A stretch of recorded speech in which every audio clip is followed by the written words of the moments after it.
Is Kansas City no longer special after all? Google announcing this week it's offering the same ultra-high-speed internet deal to Austin, Texas. What does it mean to us?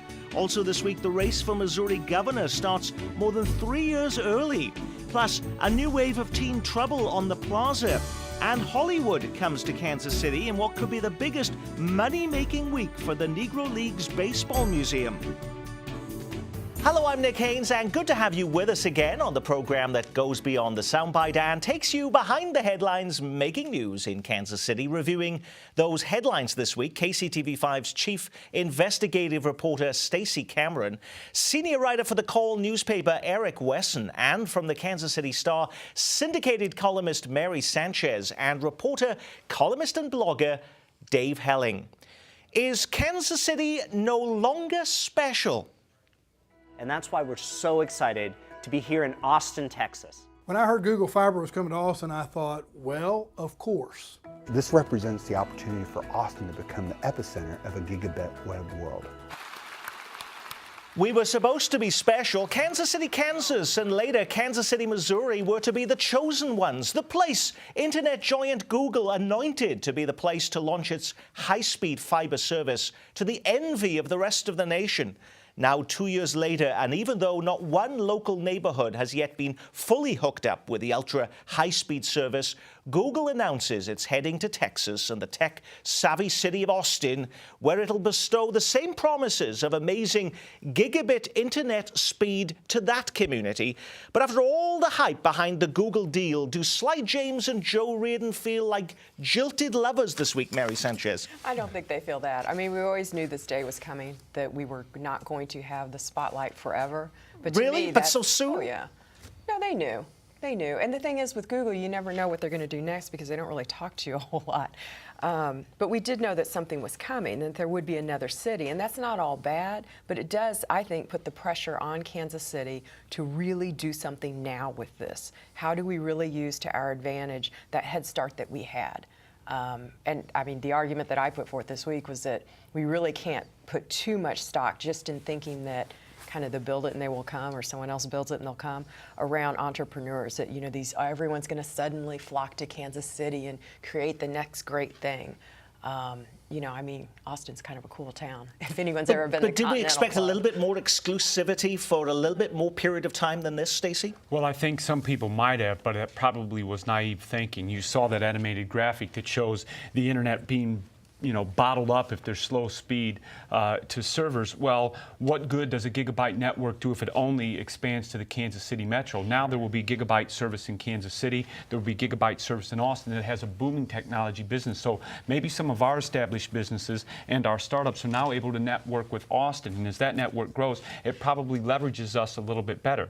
Are we out of the spotlight now? Yeah. Are we off the front lines of the papers for that positive reason? Sure we are. But I don't think it's really a negative at this aspect for us. So the newspaper this week, the Kansas City Star, talking about, Dave Helling, that it's actually could be a benefit to Kansas City, just like Facebook is not much benefit to people with only a few friends. It takes a lot of friends to have the greatest benefit. A telephone is not much use unless you have a lot of people who have a telephone. Right. Well, the other thing that's true, the good news really in this announcement is, to me anyway, is it suggests that Google doesn't see this as a toy or as a sidelight, that it really will be a part of their business going forward. And the more cities that have it, Nick, the better, because it becomes an essential part of their business. I think the bad news, and Mary touched on this, or at least the news you have to think about a little bit, is Austin as the next site, not because it's cool or not cool, I assume it's very cool, but it is the home of the University of Texas.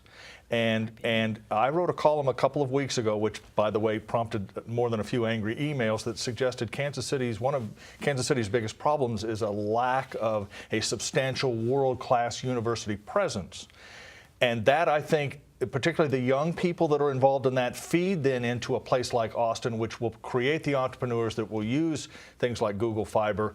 I think Kansas City lacks that a little bit, and it may be that Google understood that and agreed with that, and that's why they're going to Austin next. Well, Dave's dead on, because if you look at the top tech cities in the nation, you see Austin is one with UT there. You see Silicon Valley, you have Cal, Berkeley, and Stanford not far away. You see Boston that has MIT and Harvard. We do lack that, with all due respect to the universities that are here. However, we do have other there's certain advantages. We have a lower cost of living here. We have great infrastructure for businesses in terms of access to the highways, access to manufacturing that some of those other cities may lack. So I think when we look back over this, the criticism for Kansas City may be knowing that this was going to be a short window. We didn't know if it would be a year. We didn't know if it would be 5 years. Did we move fast enough to try to get startups and established businesses on board and figure out a way to use the gigabyte advantage to our advantage? And I don't know that we did that. And one of the concerns early on, Eric Wesson, was that there would be this digital divide. We were going to be trying to heal that digital divide in Kansas City with Google coming to town. Did a lot of those concerns go away that we saw early on, that somehow we weren't going to be serving, say, the east side of Kansas City as a result of that? No, those concerns didn't go away. They just became more prominent. So the people realized that a lot of homes in the urban core don't have a computer, so it was the purpose of getting it. And a lot of people can go to the library. The cost was a problem for people in the urban core as well.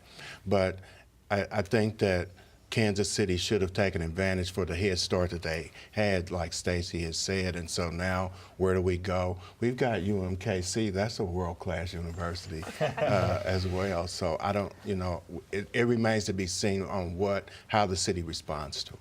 The other concern that I had from the Star reporting this week was that the Google also operating a little bit in the dark here. They refuse to reveal how many households they've even hooked up. The company won't say, Mary Sanchez, how many customers have its service. Why the secretiveness? It's part of their brand. It's just part of how they announce things in their different ways. Everything's put up on a tweet feed or a blog post or something like that. We've just learned to deal with it. That's fine. I don't care. I think it's a good thing that they chose Kansas City. I'm more concerned about not so much how Google operates, but what we do with what they have offered to us. Go ahead. And one of the things that I've always been concerned with was how it's going to perform. Because with that much data going into a system, it's like putting a golf ball through a straw. Is it going to be too much information for the system? And so how do you work the bugs out now in Kansas City and Kansas and then perfect it as you go to Austin and other places that the program is going to go? Google has never handled customer service, and so that's one of the things that people look to for the future when it really gets out there. I mean, they're not used to having to take phone calls from an angry customer who, something's wrong with it. But again, that's all the things that we don't really need to be concerned about now. It's more about thinking really outside of the box. What can we do with this, with all the massive amenities that Kansas City does have? But I think Mary's asking a very important question, and a question that I think leads to a little bit of a break for the Kansas City area, and that is no one really knows what to use this extra bandwidth for. So when you say, well, we should have taken advantage, well, what does that mean? What could we have done? That's really something that the entrepreneurial class and the technological class will have to sort of answer. And it's not really our fault that we don't know what to do with all this good stuff other than bring television or whatever, because no one knows that yet. And that's why, again, Austin, I think, is key. They'll help us understand that, and then the infrastructure, the backbone will be here, and we'll go from there. It was only a couple of weeks ago that we still had snow on the ground. Then last weekend, a splash of sun in the sky and higher temperatures brought with it a new wave of teen trouble on the Country Club Plaza as hordes of young people once again began congregating at the outdoor retail district. A dozen juveniles, according to the Kansas City Star, were taken into police custody after a series of fights and disturbances in and around the plaza. Some of the kids apparently were as young as 7 years old. Police say some of the kids were dropped off at the plaza and left there until 2 in the morning before they were picked up again by their parents. Now, the city has enacted a curfew law and last month doubled the amount of money it spends on youth programs designed to keep kids out of trouble. So what else can the city do, Eric Wesson? They can go to the plaza, they can go to Zona Rosa and the Power and Light District and ask them to ante up, write some checks, and help fund the program.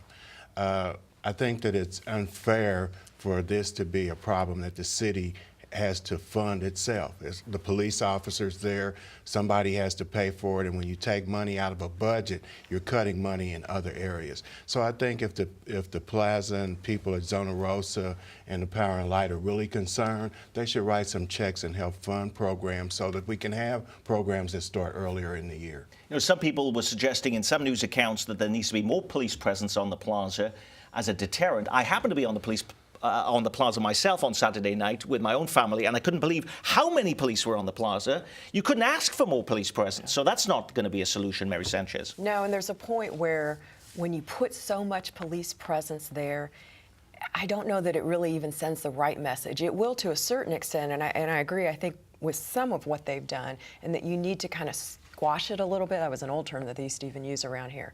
But if you put too much of a police presence in there, that's kind of like the militarization, and that's not going to help. I mean, the bottom line is that when you look at that video, that is inappropriate behavior, hands down. I don't care what age you are, much less if you're a child. Someone's going to get hurt and get hurt badly. We almost saw that a couple summers ago. That should be the real concern. They have no business, no one does, fighting like that in hordes of people. I don't care if it's on the plaza, if it's up at Zona Rosa, if it's down in Swope Park. That's just bad behavior, and someone needs to continuously keep calling that out. And if parents are dropping their kids off and you've got 7-year-olds out there unsupervised, those parents need to be arrested. And when they come and get the kids, they need to send a strong message that that type of behavior won't be allowed, not only from the kids, but from the parents as well. But the city has already got a curfew law, and they've doubled the amount of money, Stacey, for youth programs. What else can the city actually do? I'm not sure what else the city can do, Nick, other than going back to deeper social root causes as to why we have this type of behavior. I don't know that anyone's ever stopped and really asked the core question, why is it the plaza that these kids the past 2 or 3 years have started to congregate on? What is it that they really want to do down there? They want to be seen. They want to go somewhere where they know others are congregating. If these community programs and these community centers open later in gyms, it's not attracting enough kids. So I think until we get to the core problem is why are kids going down to the plaza, you're not going to be able to stop it. You can't arrest your way out of this problem. You can't fine your way out of this problem. How many of the fines for these curfew ordinances is the city actually collecting?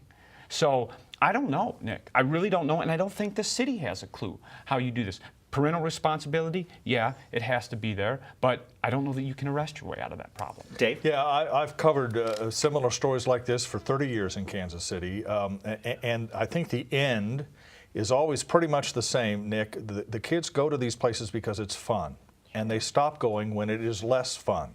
Now, that may mean a police presence, it may mean no music, it may mean parking enforcement or loitering, but there's some steps that are taken to disrupt the enjoyment of gathering, and it ends. But here's the reality. It always goes somewhere else. It isn't as if you can put an end to it completely, whether it's Stars on Broadway or Swope Park or the Plaza or Westport. It was a big issue in Westport for a time. North of the river, the Power and Light District, kids are always going to gather. And that's, I think, what Stacey is saying, and it's exactly right.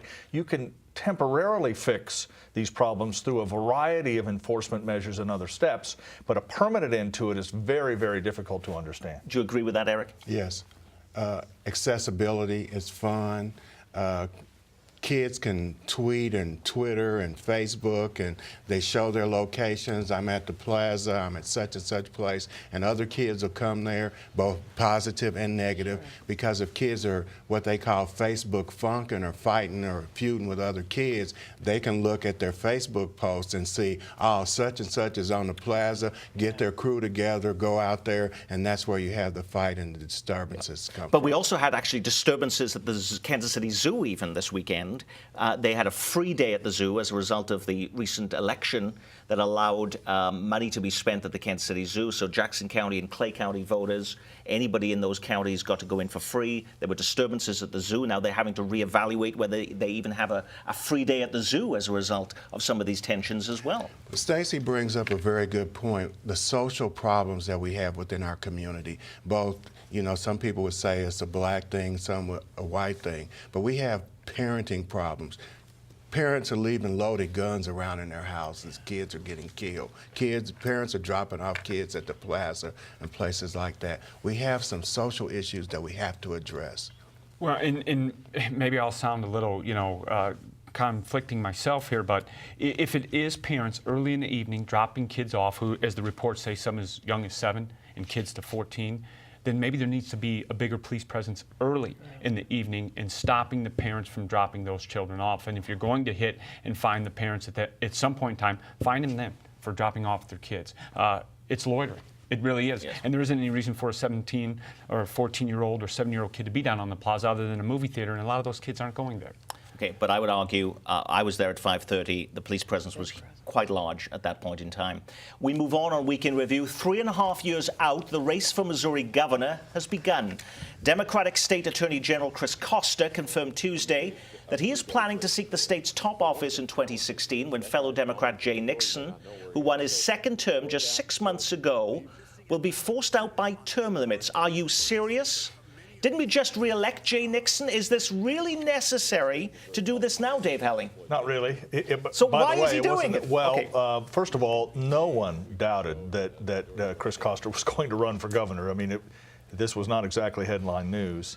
I do think he's doing it early for a couple of reasons. First, you can sort of clear the field, chase other Democrats, potential Democrats out, away from this campaign, and raise some money, which I always think, Nick, is quite problematic, in my view, for the Attorney General of all actors in our political system, for, in essence, Chris Koster now, to be raising money for a governor's race while he is the top law enforcement officer in the state of Missouri, I think is just unseemly, and he might have waited. But this is classic stuff. Clear the field, raise a lot of money, preempt any opposition, and get ready for the 2016 race. That isn't unusual. Eric.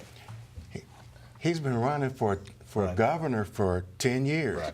He actually really... As a Republican. And the line was too long as a Republican, so he's changed parties, became a Democrat, went the Attorney General's route. The next step is the governor. So he didn't just wake up and say, I think I want to be governor. He's been running for this for like 10 years. The more interesting discussion going forward is who the Republicans will put up, because it isn't clear exactly what the order of succession. So who is the Republican Well, going Tim to Jones, be you hear then, Tim Dave? Jones, who is the Speaker. You hear Blaine Luetkemeyer, who is a congressman from Central Missouri. He might make the race. I think Peter Kender has pretty much given up any hope of ever being governor, having dropped out last time. So I think there will be some pushing and shoving on the Republican side.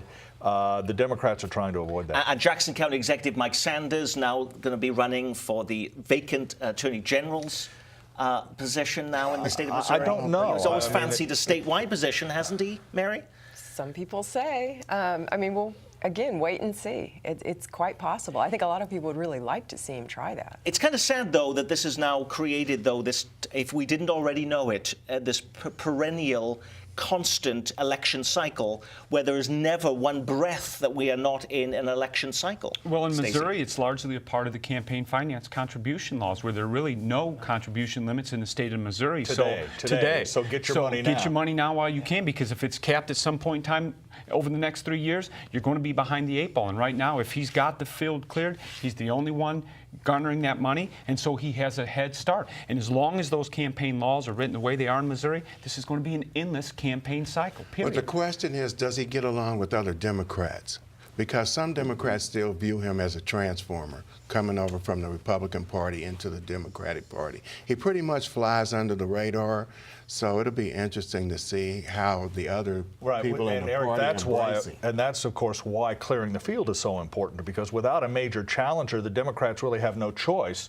They may not like Chris Koster, but they sure like having the governorship. And so, again, if you undertake this early enough, you get everyone else out of the race, you raise lots of money, you preempt opposition in your party. That's Koster's calculation, obviously. I like to see what his ex-wife is going to do. Yeah. Next up, Hollywood comes to Kansas City, but why? Well, according to posters, because before he was a legend, he was a monarch. I don't know who he is, or where he is, but he's coming.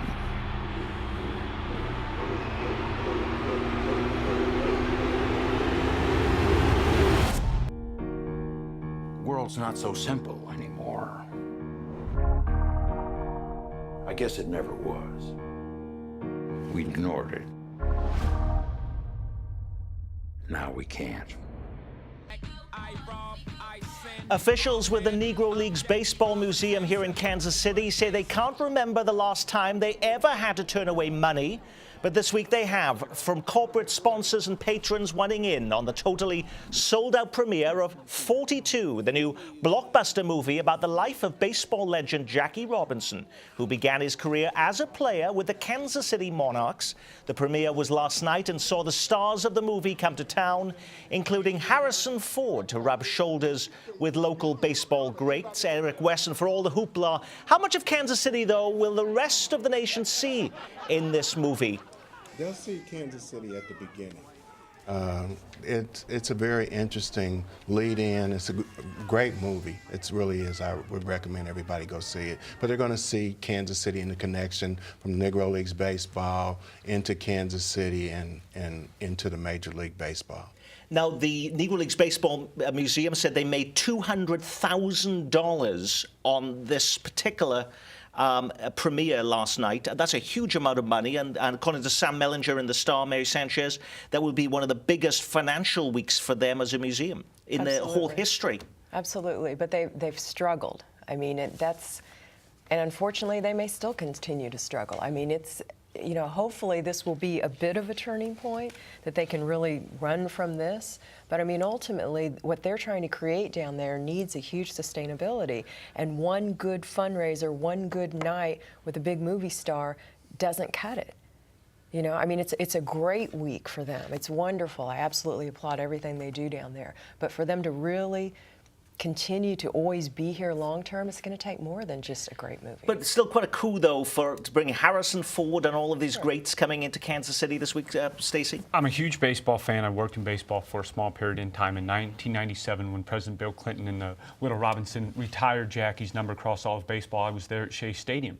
There is no Brooklyn Dodger Stadium anymore, and so Jackie's real connection is back to Kansas City. It's really the only place, and we get to see that with bringing 42 in the world premiere here. It's a huge feather in our cap. It's a huge feather in our sports cap in Kansas City, and I'm glad to see that it happened here. And so it's been a great run of 8 months for the Negro Leagues Museum, and I hope and I think Bob Kendrick can use that as a platform. The money that's been raised, as Mary said, very important for the sustainability, and hopefully they use this to platform the Negro Leagues Museum in the 18th and Fine District to the next level, because it does, as Mary pointed out, really needs it. Sustainability is an issue. Dave. I think one of the things that this event illustrates, Nick, is sort of the original sin, if you will, of the Negro Leagues Museum and the Jazz Museum next door, and really all museums in Kansas City, and that is there was plenty of money to build them, but to keep them operating wasn't really built into the system. And we learn in this event that the only way museums can continue to be viable is to rotate or offer special events or rotate exhibits or give people a reason to come back.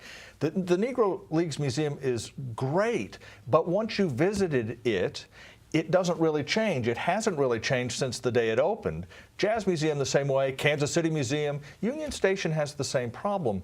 Kansas City needs to find a way to generate unique events, current events. Union Station has got, returned to a sound footing because of things it has offered, the Dead Sea Scrolls, the Titanic exhibit, and that's really the central challenge for that museum complex, and one they haven't completely answered yet. But they had Buck O'Neil, and Buck was the face of Negro Leagues Baseball, so it was easier then, and then they went through a leadership transition, and now Bob's got everything back on track again. The All-Star Game helped them a lot financially, Special event. But those events that are going to bring people in there are much needed. Is the city still subsidizing the Negro Leagues Baseball Museum? Yes. Pays utilities, cleaning costs, other things. It has to.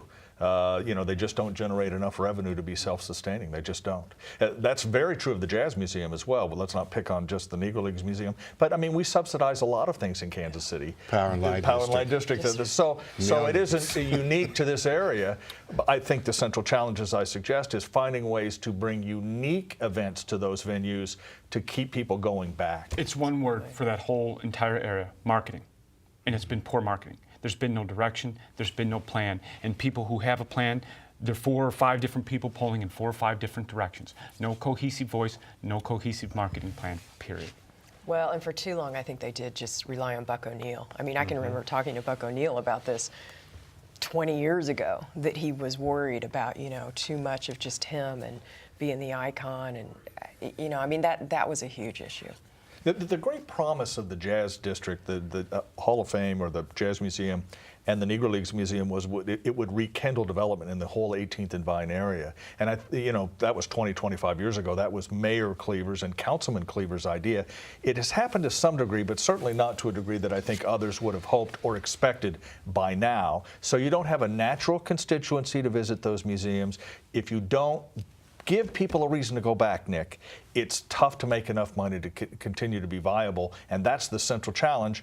Events like that sort of show, like last night's, show sort of the path forward for those two facilities. Monday, they're going to do some renovation of the houses and some of the apartments down there. They're going to do a ribbon cutting. Hopefully that will attract people to come back into that area. And even though Harrison Ford will be at the Negro League Baseball Museum this Friday, doing national interviews with a lot of the network shows. Again, that's still not going to bring all of these people seeing the new exhibits. Out of towners, and it's the locals that don't go back, and that's the challenge. And the irony, though, is that race is involved, which is really what the whole film is about. Yeah. Okay. And that needs to be addressed. The movie opens today to general audiences all across the country. That is our Week in Review. Our thanks to our newsreviewers from The Call, Eric Weston, from the Kansas City Star, Dave Helling, and Star syndicated columnist Mary Sanchez, and KCTV5 chief investigative reporter Stacey Cameron. I'm Nick Haynes from all of us here at KCPT. Thanks for spending part of your weekend with us.